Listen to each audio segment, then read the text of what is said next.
Semuanya, perkenalkan nama saya Felicia Angelin Christian dan kini saya berada di kelas 11 MIPA 2. Video ini saya buat sebagai pemenuhan tugas terakhir collaborative learning di kelas 11, yaitu portofolio. Video ini akan berisikan refleksi dari kedua produk yang sudah saya buat selama 1 tahun terakhir oleh saya dan teman-teman sekelompok saya. Selamat menyaksikan!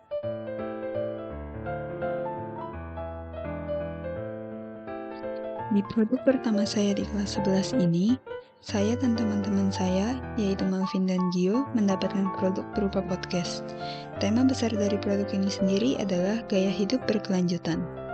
Judul dari podcast yang kami buat di tema ini adalah Better Days. Kita tetap lestari. Ini kan juga salah satu bentuk dari rasa cinta bangsa dan tanah air. Iya, Podcast kami ini membahas mengenai topik pemanasan global yang semakin lama semakin memburuk. Penyebab, akibat, serta solusinya kami bahas di podcast ini. Apa hubungannya buang-buang makanan sama pemanasan global? Gini loh, Vel. Makanan yang dibuang itu kan otomatis bakal membusuk. Nah, makanan yang udah membusuk ini akan menghasilkan gas metana. Melalui podcast ini, keterampilan saya dalam mencari kata-kata kunci untuk mencari data tertentu yang saya inginkan menjadi meningkat. Selain itu, saya menjadi lebih mengerti mengenai efek gas rumah kaca terhadap bumi, bahaya makanan junk food terhadap kesehatan, hingga cara-cara konkret yang dapat kita lakukan untuk mengatasi atau mengurangi dampak pemanasan global, misalnya dengan lebih sering menggunakan transportasi umum dan reboisasi. Saya juga belajar untuk sabar dan tidak memaksakan pendapat saya, lebih solutif serta kritis. Kemampuan saya untuk bekerja dalam kelompok juga lebih terlatih. Karenanya, saya semakin mengerti bagaimana saya harus bertindak dan bekerja di dalam grup. Misalnya dengan melakukan pembagian tugas dengan adil, yakni dengan memberikan sesuai dengan kemampuan mereka, menjadi pendengar yang baik, dan bisa memberikan saran kepada teman anggota kelompok, terlebih ketika diperlukan, bahkan hingga mengendalikan ego dan emosi, agar proses diskusi dapat berjalan dengan kondusif.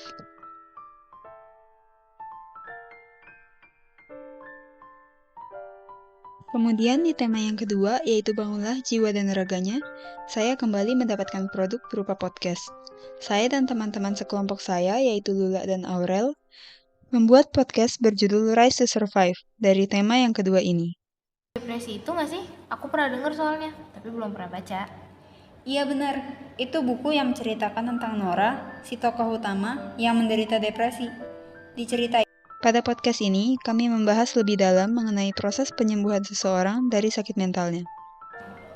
Aku punya temen dari Tiongkok sana yang sempat punya depresi. Katanya dia frustasi banget waktu itu. Sampai dia bilang ke aku, "那是我能想到的只有两个，还是再怎么生活，结束这一切." Proses pembuatan produk ini memaksa saya untuk mencari informasi lebih lanjut, sehingga saya dapat membedakan mana yang mitos dan mana yang fakta mengenai segala pemikiran masyarakat luas mengenai sakit mental.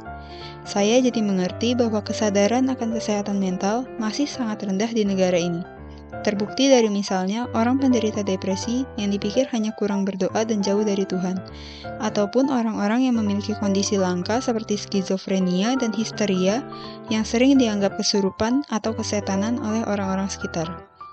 Lalu, tugas CL tema 2 ini juga membantu mengembangkan keterampilan saya dalam menghubungkan ke-10 mata pelajaran yang saya pilih untuk dimasukkan ke dalam naskah tanpa menimbulkan kesan melompat-lompat. Ketika berdiskusi, saya pun dapat belajar menggunakan kata dan bahasa yang asertif, jelas, dan lugas, sehingga teman-teman saya dapat mengerti terhadap ketidaksetujuan saya akan suatu opini, sekaligus tidak membuat mereka merasa sakit hati atau tidak dihargai. Saya pun belajar untuk memelankan dan menyesuaikan tempo belajar dan bekerja saya dengan teman-teman sekelompok saya. Nah, dengan demikian, saya dapat menyimpulkan bahwa mata pelajaran collaborative learning ini sangat bermanfaat, khususnya bagi saya. Dengan ini, saya dapat menambah pengetahuan, keterampilan, maupun belajar mengembangkan sikap saya untuk lebih baik lagi ke depannya. Nah, sampai sini dulu video ini berakhir ya. Terima kasih telah menyimak dan menyaksikan. Sampai bertemu lagi.